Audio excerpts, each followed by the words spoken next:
Bonsoir à tout le monde. Bienvenue à cette rencontre avec Pasteur Marie-Noël. Bienvenue à ce rendez-vous hebdomadaire. Bonsoir. Nous rendons grâce à Dieu qui nous a accordé encore une fois de plus ce privilège de pouvoir avoir cette rencontre. Alléluia. Nous allons attendre quelques minutes, le temps que les uns et les autres se connectent, et puis nous allons commencer avec la rencontre, avec le sujet de ce soir. Amen. Et ce soir, nous allons parler d'un sujet particulier, le pot de farine et la cruche d'huile. Amen. Et nous allons essentiellement lire dans le livre d'un roi ce soir. Amen. Dans l'Ancien Testament. Donc, bienvenue à tous ceux qui sont en train de se connecter. Alléluia.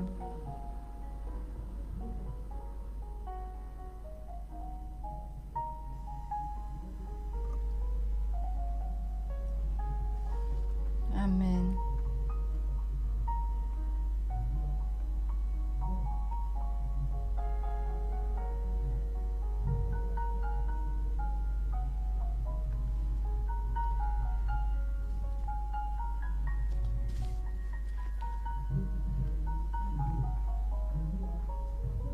Alléluia. Père, nous te rendons grâce pour ce moment. Nous te rendons grâce pour cette rencontre. Merci parce que tu es fidèle éternellement, roi. Tu es fidèle dans tes voies, tu es fidèle dans tes paroles, tu es fidèle dans tes entreprises. Nous voulons te rendre toute la gloire qui t'est due ce soir. Nous voulons te rendre tout l'honneur qui t'est dû ce soir au nom puissant de Jésus. Amen. Bienvenue, bienvenue à ceux qui sont en train de se connecter. Je vois une personne qui est connectée déjà. Si ça ne te dérange pas, signale-toi sur le chat s'il te plaît. Alléluia. Nous prenons encore cette occasion pour aller devant le trône de grâce pour demander pardon. Demandons pardon à nous, au roi des rois pour nos péchés. Demandons pardon pour nos manquements. Papa, devant toi ce soir, nous venons te demander pardon. Nous reconnaissons que nous avons péché contre toi. Nous reconnaissons que nous avons fait ce qui est mal à tes yeux. Pardonne-nous, ô roi des rois, pardonne-nous. Ce soir, nous invoquons ton précieux sang, que ton sang nous purifie, que ton sang nous sanctifie, que ton sang nous justifie au nom puissant de Jésus. Alléluia. Esprit de Dieu, Esprit de Jésus, Saint-Esprit, nous venons t'invoquer ce soir. Viens et prends la première place, soit l'alpha et soit l'oméga, le commencement et la fin de toutes choses. Conduis-nous ce soir, soumets tout ce qui doit être soumis. Prends le total contrôle de tout aspect technique. Prends le total contrôle de ta servante que je suis ce soir. Prends le total contrôle même de l'auditoire. Ceux qui se connecteront pour pouvoir écouter, pour pouvoir recevoir de toi ce soir. Dispose des cœurs, ouvre des yeux, ouvre des oreilles, apporte la guérison à un cœur malade, à un cœur brisé ce soir au nom puissant de Jésus. Amen. Une fois de plus, bienvenue à tous ceux qui sont en train de se connecter. Je vois des personnes connectées. Est-ce que vous pouvez simplement faire un hello sur le chat, s'il vous plaît? Alléluia. Amen. Ce soir, comme je l'ai dit au tout début, nous allons parler d'un sujet. Le pot de farine et la cruche d'huile. Alléluia. Et ce soir, notre lecture va être basée, nos écritures seront basées sur le livre d'un roi, le chapitre 17. Et si tu es là ce soir, tu as ta Bible, sans plus tarder, je vais t'inviter à ouvrir ta Bible. Moi, j'ai ma Bible. Alléluia. Et nous allons lire, comme je l'ai dit, 1 Roi, le chapitre 17. Amen. Il est écrit à partir du verset 1. Élie le Tishbite, l'un des habitants de Galad, dit à Akab, l'Éternel est vivant, le Dieu d'Israël dont je suis le serviteur. Il n'y aura ces années-ci ni rosée, ni pluie, sinon à ma parole. Alléluia. Et la parole au verset 2, il est écrit, et la parole de l'Éternel fut adressée à Élie en ces mots. Pars d'ici, dirige-toi vers l'Orient et cache-toi près du torrent de Kérit, qui est en face du Jourdain. Amen.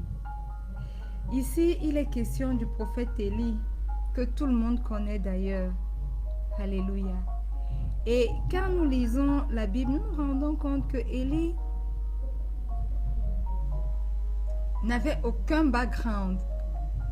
Il n'avait aucune famille définie dans la Bible, aucune lignée d'où il venait. Tout ce qu'on dit de lui, c'est qu'il s'appelle Élie le Tishbite. Alléluia. Donc, aucun background dans la Bible, aucune histoire avant, aucune histoire ayant trait à son appel. Rien. Il apparaît juste et on l'appelle un des plus grands prophètes de l'Éternel. Alléluia. Et la Bible dit que un jour, il reviendra sur terre. Et autant de notre sujet, autant de ce que nous sommes en train de parler ce soir, Israël traversait des moments extrêmement difficiles. Et au verset 2 de ce chapitre 17, on se rend compte que l'Éternel demande à Élie de se rendre à Kérit. Alléluia. Et à la parole d'Élie, il n'y avait pas de pluie. La pluie avait cessé de tomber. La sécheresse avait fait place. Pas une seule goutte d'eau. Et on peut très bien imaginer le décor de la sécheresse, n'est-ce pas? Pas d'arbre qui puisse fleurir, pas d'herbe à perte de vie. Et s'il n'y a pas d'arbre, comment nourrir les troupeaux? Impossible de les nourrir, n'est-ce pas? Donc, on imagine que les conséquences de la sécheresse étaient vraiment drastiques. Et j'aimerais commencer par dire, bien-aimé, ce soir que les conditions de sécheresse qu'on voyait à Israël à cette époque de la Bible étaient le symbole des conditions spirituelles d'Israël. Alléluia. Le pays matériellement devait être dans le manque, dans le besoin, parce que nous ne pouvons pas avoir des fruits de l'agriculture, nous ne pouvons pas avoir des troupeaux bien entretenus et n'ayant pas de pluie. On peut imaginer que c'était la catastrophe même sur le point de vue financier. Et Israël spirituellement traversait par un temps de sécheresse. Amen. On se rend compte que pendant cette période où le roi Akab avait été couronné roi, Israël s'était éloigné progressivement de Dieu. Amen. Et s'était frotté au peuple qui adorait des idoles. Donc la sécheresse qui sévissait Israël sur le point de vue matériel, sur le point de vue climatique, était le reflet d'Israël spirituellement parlant. Amen. Et l'Éternel a envoyé le prophète Élie à Kérish, car le roi Akab essayait de le tuer. Parce que le roi se disait certainement qu'à cause de la parole qu'Élie avait déclarée, Israël était dans la tourmente. Amen. Et Kérit signifie le lieu de séparation. Kérit signifie se couper, être coupé. Alléluia. Et le Seigneur a envoyé Élie à Kérit. Bien-aimé, j'aimerais profiter de ceci pour dire que le prophète Élie vivait certainement en Israël, mais n'était pas d'Israël. Parce que le Seigneur l'a enlevé et le Seigneur l'a envoyé quelque part pour le séparer. Et il l'a envoyé à un endroit où il y avait de l'eau et où il serait nourri par les corbeaux. C'est la même chose pour nous autres chrétiens aujourd'hui. Nous sommes chrétiens, nous vivons dans ce monde, mais nous ne sommes pas de ce monde. Amen. Je ne sais pas si quelqu'un a compris ce que j'ai dit. Nous vivons dans ce monde, mais nous ne sommes pas de ce monde. Alléluia. Quand nous lisons à partir du verset 9, il est écrit. Lisons à partir du verset 7, toujours du même chapitre 17 de 1 roi. Mais au bout d'un certain temps, le torrent fut à sec, car il n'était point tombé de pluie dans le pays. Alors la parole de l'Éternel fut adressée en ces mots.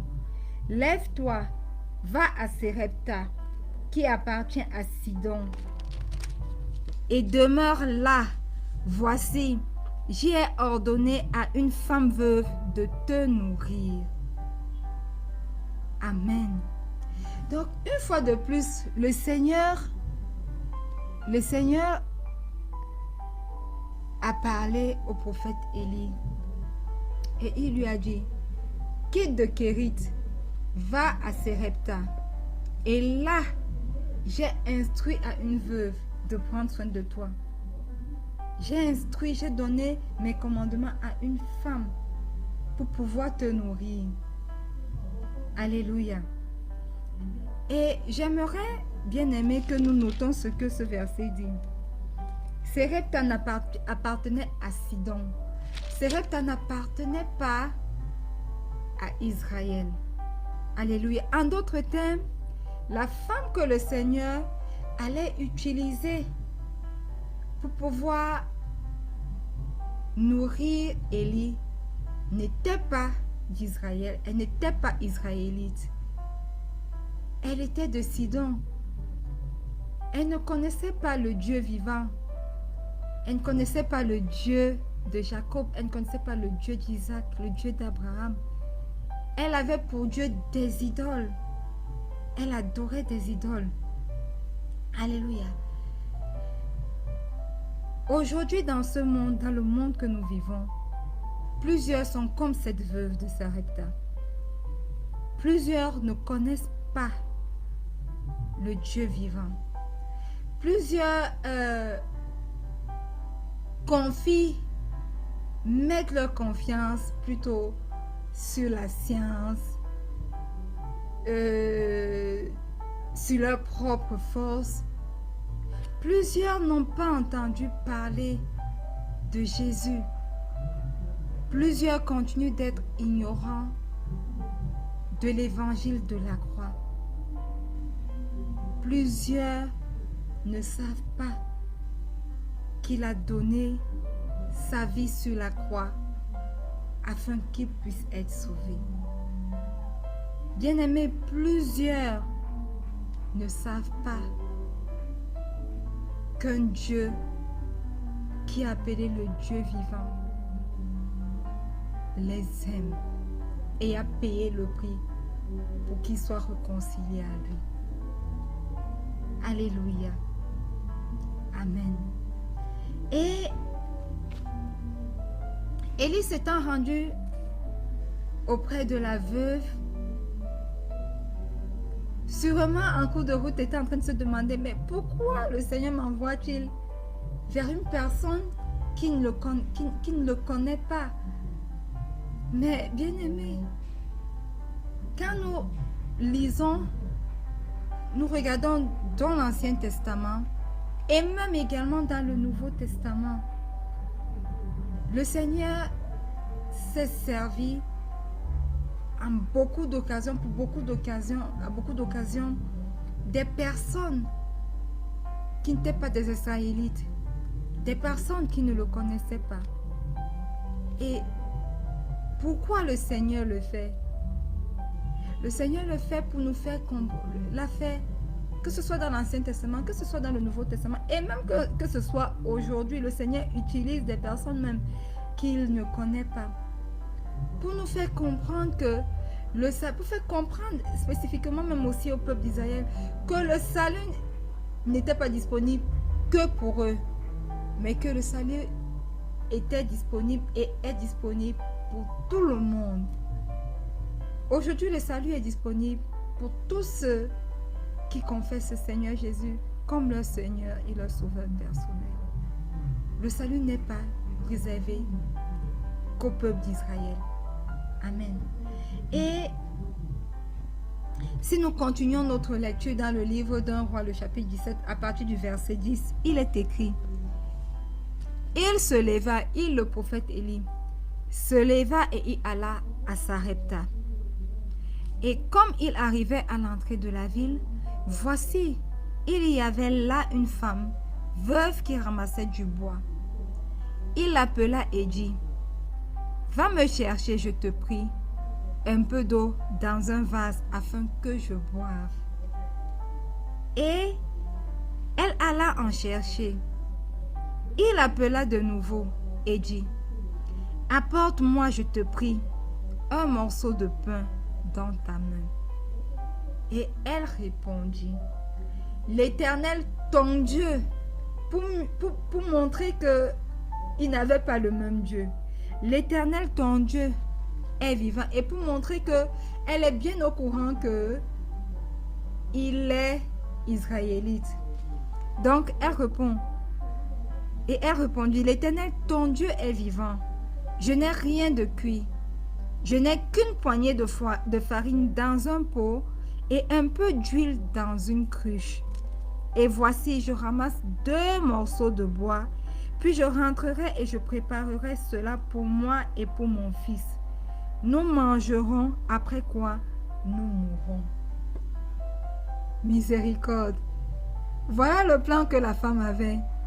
Il me reste juste un petit peu de farine dans un pot. Juste un peu d'huile. Je pourrais faire un dernier repas. Et puis, mon fils et moi, nous allons manger. Et puisqu'après, nous n'aurons plus rien à manger, nous allons certainement mourir. Alléluia. Et nous allons nous rendre compte que aujourd'hui, nous traversons, beaucoup de chrétiens, beaucoup de personnes même qui ne sont pas chrétiennes, traversent des situations extrêmement difficiles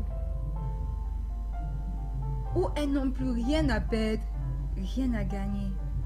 Quand nous lisons quand nous voyons la façon dont la veuve s'est exprimée, nous pouvons aisément comprendre que...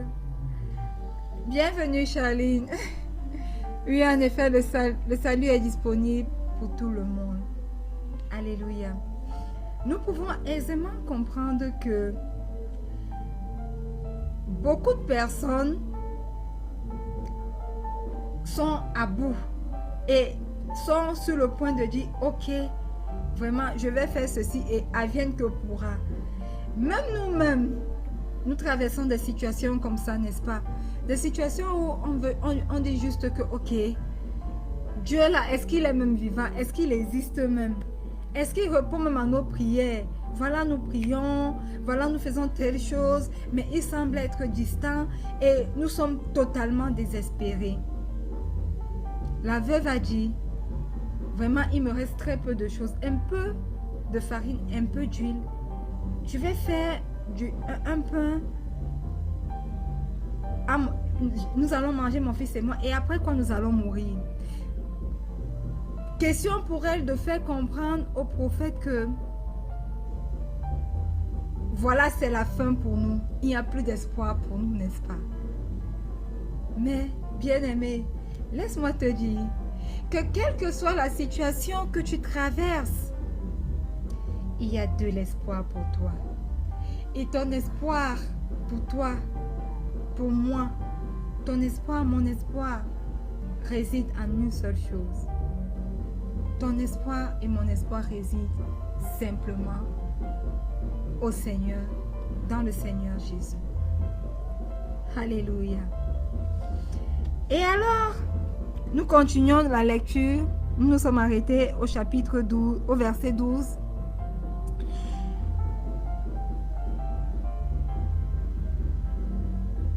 Nous allons lire le verset 13 maintenant de 1 Roi, le chapitre 17. Il est écrit, Élie lui dit, ne crains point, rendre, fais comme tu as dit. Seulement, prépare-moi d'abord avec cela un petit gâteau et tu me l'apporteras. Tu en feras ensuite pour toi et pour ton fils. Hey! Écoutez ce que le prophète dit à la dame. Fais ce que tu as dit que tu feras. Va faire le pain que tu vas faire ou bien le gâteau que tu veux faire. Mais seulement, la première des choses que tu dois faire, c'est que tu dois faire ce gâteau-là pour moi. Tu dois faire le premier gâteau pour moi. Et avec le reste, donc, la première partie de la farine là et de l'huile, qui sont peut-être les plus agréables, je ne sais pas trop quoi. Utilise-les pour faire d'abord un gâteau pour moi. Et maintenant, les restes là, utilise-les pour faire un gâteau pour ton fils et pour toi-même. Mais d'abord, moi. Hey! Bien-aimé, je vais te poser une question. Toi qui es connecté ce soir et toi qui vas certainement écouter un replay.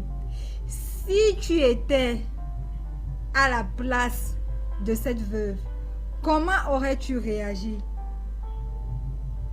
Aurais-tu volontairement fait un gâteau à l'homme de Dieu, le lui apporter comme il le lui demande? Ou alors aurais-tu choisi de faire au même moment 2 gâteaux et prendre le plus gros, garder pour ton fils et toi et venir servir le plus petit à l'homme de Dieu? Et quand nous voyons ce que le prophète Élie demande à la veuve de faire, c'est ce que le Seigneur nous demande de faire aujourd'hui. Alléluia. Le Seigneur dit que nous devons lui apporter les prémices, les premiers fruits. Nous devons les lui apporter. Mais nous nous rendons compte qu'en tant que chrétiens, nous ne respectons pas cela. Nous ne respectons pas cela. Mais nous voulons que le Seigneur, lui, nous remplisse chaque jour. Nous attendons qu'il remplisse notre pot et qu'il remplisse notre cruche. Nous ne voulons pas manquer de quelque chose, n'est-ce pas? Pourtant, nous ne lui apportons pas les prémices de tout. Et aujourd'hui, Élie demande à la veuve, fais d'abord pour moi. Ensuite, tu feras pour toi. Amen. Pour beaucoup d'entre nous, ce sera difficile à réaliser. Ça, c'est clair. Même quand tu dis aujourd'hui à une personne qui connaît Christ et qui traverse par des périodes difficiles, tu lui dis, écoute, continue simplement de servir fidèlement Dieu. La personne va te dire vraiment, attends d'abord que je règle mes problèmes, ensuite Dieu va venir. Beaucoup d'entre nous chrétiens aujourd'hui, nous reléguons Dieu au deuxième plan. C'est d'abord nous, c'est d'abord ce que nous devons faire. Bienvenue Lucien, ça fait un bail, bienvenue, merci de t'être connecté ce soir. Amen. Beaucoup d'entre nous, nous disons, moi d'abord, nos problèmes d'abord, nous voulons solutionner nos choses d'abord et ensuite viendra la chose de Dieu.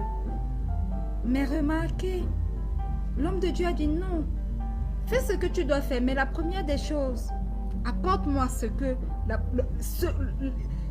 les prémices de ce que tu auras préparé. Ce sera pour moi. Et ensuite, avec les restes, tu feras de quoi manger à ton fils et à toi. Apporte-moi les premiers fruits de ton travail. Your first and your best. Pourquoi? Pourquoi le Seigneur le demande? Parce que tout ce qu'il nous donne, tout ce qui nous appartient, c'est lui qui nous l'a donné. Si aujourd'hui tu as un bon travail, ne t'en fais pas, bien-aimé. Ce n'est pas par tes propres forces. Oh non, ce n'est pas par ton propre travail. Certainement, tu ne le mérites même pas plus qu'une autre personne. Mais c'est par sa grâce qui te l'accorde. Amen. Mais les choses de ce monde, le roi, le prince de ce monde nous a tellement aveuglés que nous pensons que c'est par notre propre force. Nous pensons que c'est par nos mérites, par nos connaissances, par notre dur labeur que nous possédons ce que nous possédons aujourd'hui. Amen. Et la femme n'avait plus rien à perdre. C'était son dernier repas.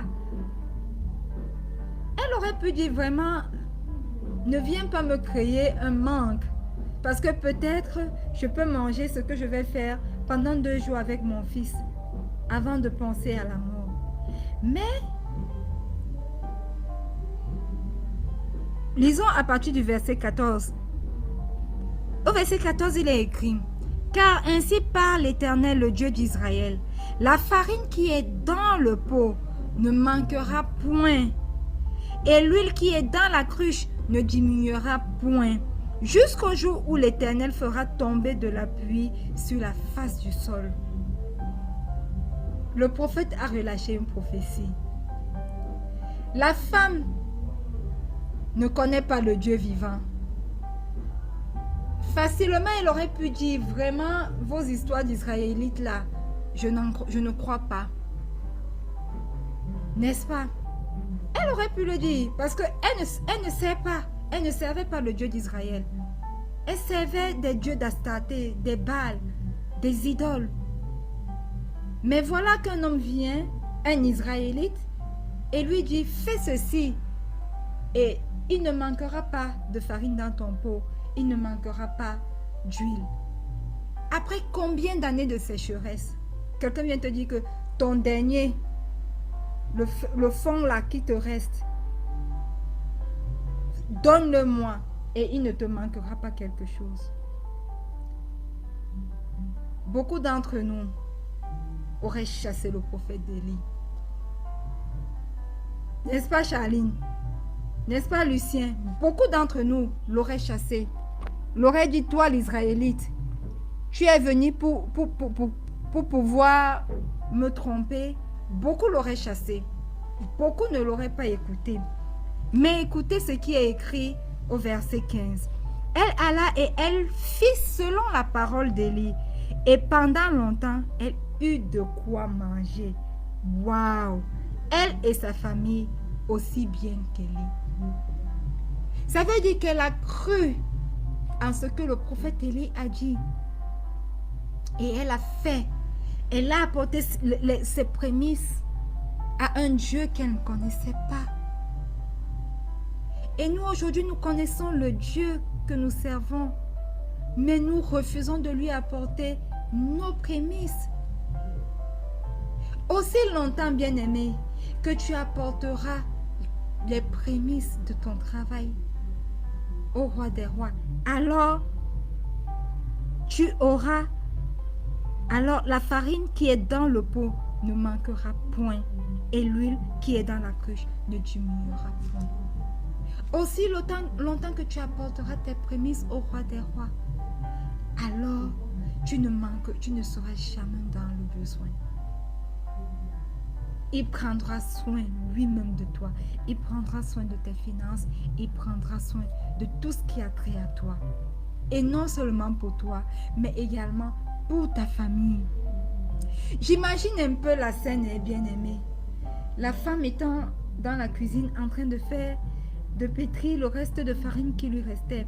Et son unique enfant étant à côté, lui disant, maman, bienvenue Anna, c'est un honneur de t'avoir ce soir, bienvenue. Et la femme, la maman, l'enfant était en train de dire, maman, tu es en train de faire un gâteau pour moi. Et la maman lui répondant, non, je ne fais pas ce gâteau pour toi, je le fais pour cet homme qui est dehors. J'imagine le désarroi peut-être de l'enfant qui est en train qui se dit, mais maman, on n'a plus rien, c'est tout ce qui nous reste. Et toi, tu préfères, au lieu de faire quelque chose pour que moi, ton enfant, je mange, tu préfères certainement le faire pour donner à une personne que tu ne connais même pas. Mais look, une chose s'est produite. Quand elle a fait, certainement l'enfant est allé vers le pot pour regarder les restes qui devaient être utilisés pour faire son gâteau à lui et celui de sa maman. Et waouh! Il y avait de la farine. La farine n'était pas finie, le pot était rempli. L'huile débordait de la cruche. Alléluia. Amen. Nous voulons voir croître nos finances. Nous voulons voir croître, je ne sais pas moi, nos revenus. Alors, placez premièrement le Seigneur. Donnez-lui le meilleur. Apportez-lui vos prémices. Et certainement, le pot de farine dans ta maison ne manquera jamais de farine. Et la cruche d'huile ne tarira jamais. Amen. Alléluia.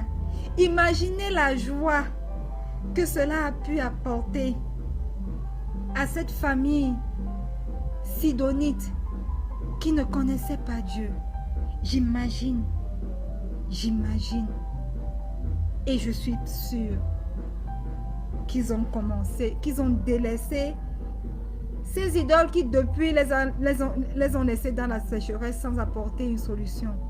Et qu'ils ont commencé à servir et à suivre le Dieu de cet homme-là. Ce Dieu qui ne les a pas laissés dans la famine.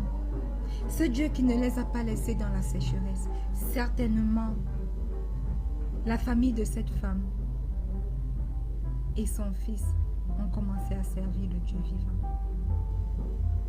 Alléluia. Est-ce que, bien-aimé, tu fais une projection sur toi maintenant, sur ta vie en tant que chrétienne? Après que la veuve ait obéi, elle n'a plus jamais manqué de farine, ni d'huile.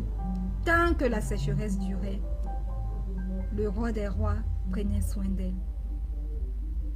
Alors j'imagine le petit garçon en train de courir pour aller annoncer à ses cousins, aux voisins, venez voir ce que cet homme a fait pour nous.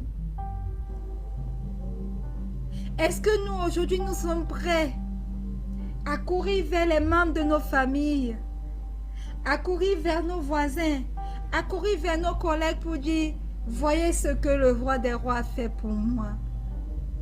Sommes-nous prêts à aller et à témoigner de la bonté et de la miséricorde de Dieu? Malheureusement, beaucoup d'entre nous, nous savons que Dieu est bon pour nous, mais nous n'allons pas vers les autres pour apporter la bonne nouvelle. Nous n'allons pas vers les membres même de nos familles pour leur dire, écoutez, si je suis à ce niveau aujourd'hui, c'est uniquement à cause du roi des rois. Nous ne témoignons pas Jésus. Malheureusement.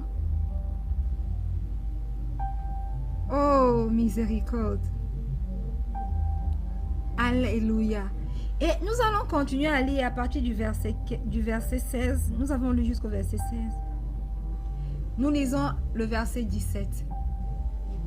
Après ces choses, le fils de la femme maîtresse de la maison devint malade et sa maladie fut si violente qu'il ne resta plus en lui de respiration.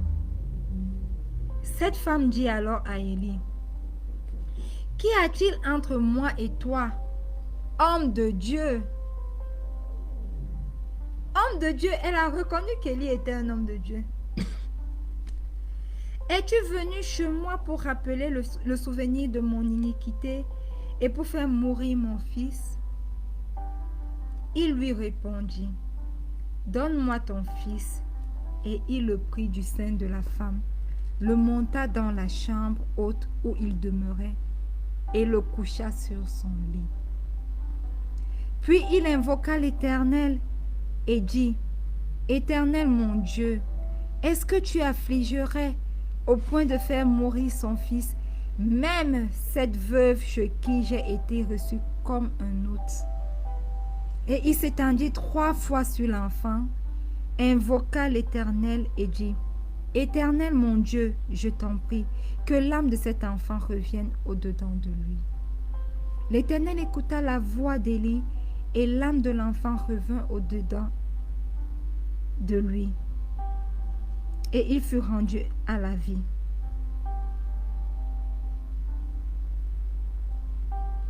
Alléluia.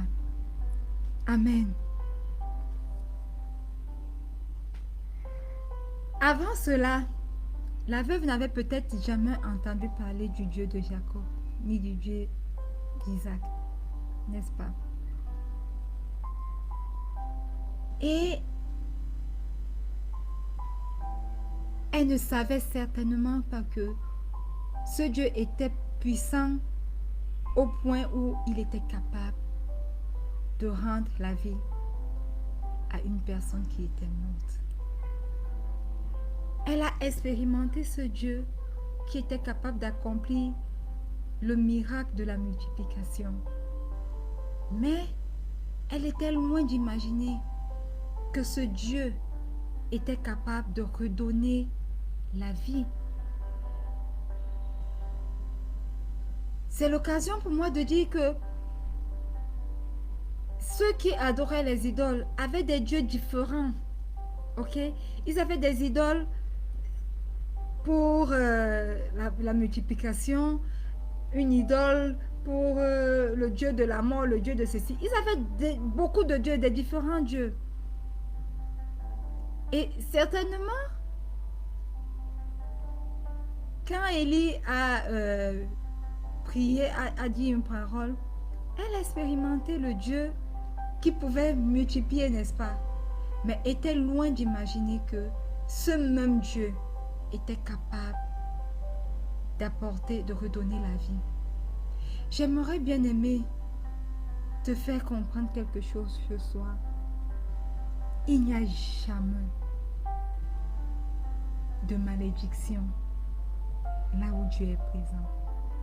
Là où le Seigneur est présent, il n'y a que de la bénédiction. Amen. Et c'est ce que cette femme ignorait. Qu'elle puisse être capable de dire à Élie, « Qu'y a-t-il entre toi et moi, homme de Dieu? Es-tu venu chez moi pour rappeler le souvenir de mon iniquité et pour faire mourir mon fils? » Elle n'avait pas compris que le Dieu que cet homme servait était un Dieu puissant au point de pouvoir ramener une personne morte à la vie. Et tout ce que nous avons lu jusqu'à présent a une symbolique, n'est-ce pas? La Bible dit que Élie s'est couché sur l'enfant 3 fois. Pourquoi 3 fois?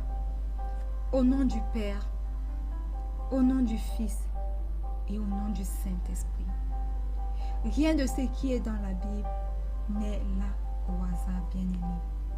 Alléluia. Et quand nous regardons tout ce que nous avons parcouru ce soir, la nourriture, le pain qui a été fait, la farine qui a servi pour faire le gâteau pour l'homme de Dieu, représente la parole de Dieu. L'huile qui a été utilisée représente le Saint-Esprit. Amen. Lorsque Dieu est présent dans ta situation, quelle que soit la situation que tu traverses, bien-aimé, que ce soit le manque, la sécheresse, que ce soit même la maladie, que ce soit la mort même, ce que tu recevras, ce n'est certainement pas une malédiction, mais au contraire, une bénédiction.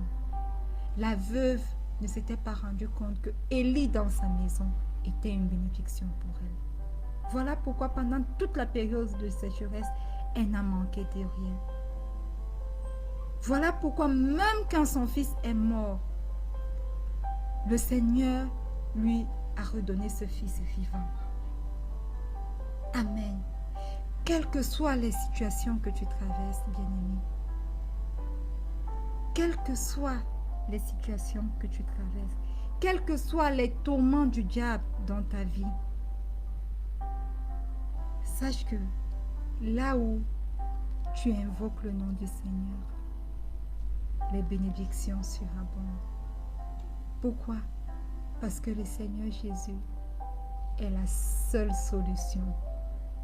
Alors regarde, observe ce problème dans ta vie ce soir. Cette situation que tu penses être la fin de tout, la fin de ta vie, la fin de toute chose.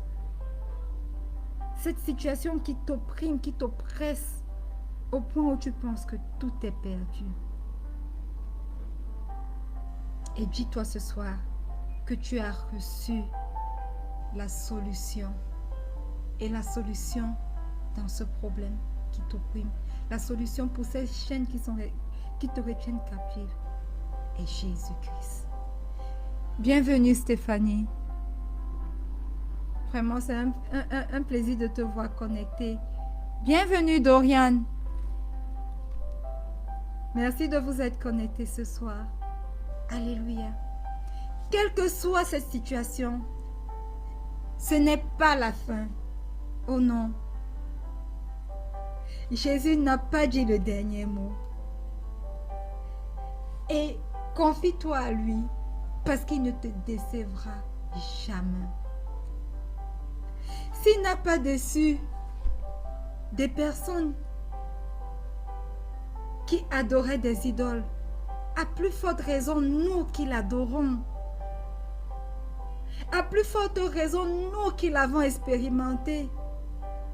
À plus forte raison, nous qui avons décidé de faire de lui notre Seigneur et notre Sauveur personnel. Oh non, il ne déçoit jamais. Jamais il ne déçoit. Et quelle que soit la situation que toi qui es connecté ce soir, ou alors que toi qui écouteras un replay, tu traverses, sache que tu as la solution. Et la solution est le Seigneur Jésus. Amen. Bien-aimé, si tu es connecté ce soir, ou alors si tu écoutes un replay et que tu n'as pas confessé le Seigneur Jésus comme ton Seigneur et ton Sauveur personnel, c'est l'occasion pour toi de le confesser ce soir. C'est l'occasion pour toi de l'inviter à être cette solution à ce problème que tu traverses, à cette situation qui t'opprime. Alors si tu es dans ce cas, et même si tu n'es pas dans ce cas, dis simplement cette prière avec moi. Répète cette prière juste après moi. Dis simplement, Seigneur Jésus, je viens à toi tel que je suis. Je reconnais que tu es mort sur la croix pour moi. Je reconnais que ton sang a été versé pour me purifier, pour me justifier. Et ce soir, je viens à toi et je fais de toi mon Seigneur et mon Sauveur personnel. Seigneur Jésus, viens et demeure dans mon cœur. Dis encore ce soir, bien-aimé, Satan, écoute et écoute-moi bien. Je ne t'appartiens plus. J'appartiens au Seigneur Jésus. Seigneur, écris mon nom dans ton livre de vie, afin qu'un jour, je sois au paradis avec toi. Amen. Alléluia. Bien-aimé, si tu as fait cette prière, sache que tu es simplement né de nouveau. Et sache que tu as fait du Seigneur Jésus ton Seigneur et ton Sauveur personnel. Ta solution, tu as décidé de tout remettre entre ses mains. Alléluia. Amen. Nous sommes arrivés à la fin de cette rencontre avec Pasteur Marie-Noël. Alléluia. J'espère que tu as été béni. N'hésite pas à partager. Si tu as été béni, n'hésite pas à partager. Partage. Et laisse une personne à côté de toi, tout autour de toi, également être béni. Alléluia. Et nous prenons rendez-vous pour la semaine prochaine, lorsqu'il sera 19h pour 45 minutes, selon ce que le Saint-Esprit va nous diriger, selon la direction du Saint-Esprit. Alléluia. Amen. J'aimerais également faire une prière pour toi, une courte prière pour toi avant que nous nous séparions. Alléluia. Je ne sais pas la situation que tu traverses, mais j'aimerais prier pour que le Seigneur intervienne dans cette situation, dans ta vie. Étends juste tes mains vers moi pendant que moi j'étends les mains vers toi. Seigneur, je te rends grâce. Merci pour ce message qui est sorti ce soir. Merci éternel mon roi, parce qu'elle apporte une solution dans la vie de quelqu'un ce soir. Je ne connais pas les situations que tes enfants éternel mon roi traversent, mais je prie et je déclare que seul le Seigneur Jésus est la solution à leurs problèmes, au nom puissant de Jésus. Seigneur, quel que soit le désespoir qui est le leur, qui est le nôtre ce soir, je déclare éternel mon roi qu'ils voient au Seigneur Jésus la solution au nom puissant de Jésus. Tout ce que nous avons à faire, c'est de venir à toi et de déposer nos fardeaux pesants et de récupérer éternellement, roi, ton joug qui est lui léger. Seigneur, fais quelque chose de nouveau dans nos vies. Délivre-nous de ces situations qui nous oppriment pendant que nous venons te les déposer. Délivre-nous, car nous n'avons rien à perdre, comme la veuve de Sérepta. Nous n'avons plus rien à perdre, si ce n'est perdre ces lourds fardeaux, si ce n'est perdre ces choses qui nous oppriment, si ce n'est perdre ces problèmes qui nous tirent vers le bas et gagner la vie éternelle. Gagner éternel mon roi tes bénédictions. Gagner une vie qui est dirigée par toi. Oh, bénis chacune des personnes connectées ce soir, roi des rois. Bénis même celles qui prendront la peine d'écouter ce message en replay. Sois la solution ce soir, la clé qui ouvre une porte ce soir, le miracle de quelqu'un ce soir, la guérison de quelqu'un ce soir. Au nom puissant de Jésus, nous avons prié. Amen. Alléluia. Bien, nous sommes arrivés à la fin de cette rencontre. Bienvenue Jacqueline, j'espère que tu vas écouter un replay. Merci Charline, tu as été du début jusqu'à la fin. Moi également, j'ai été bénie. Alléluia. Merci Charline, merci Stéphanie, merci Jackie. Merci Dorian, à tous ceux qui se sont connectés, merci. À ceux qui ne se sont pas signalés sur le chat, mais qui pourtant se sont connectés, merci également. Et rendez-vous lorsqu'il sera 19h vendredi prochain en live sur Facebook. Shalom.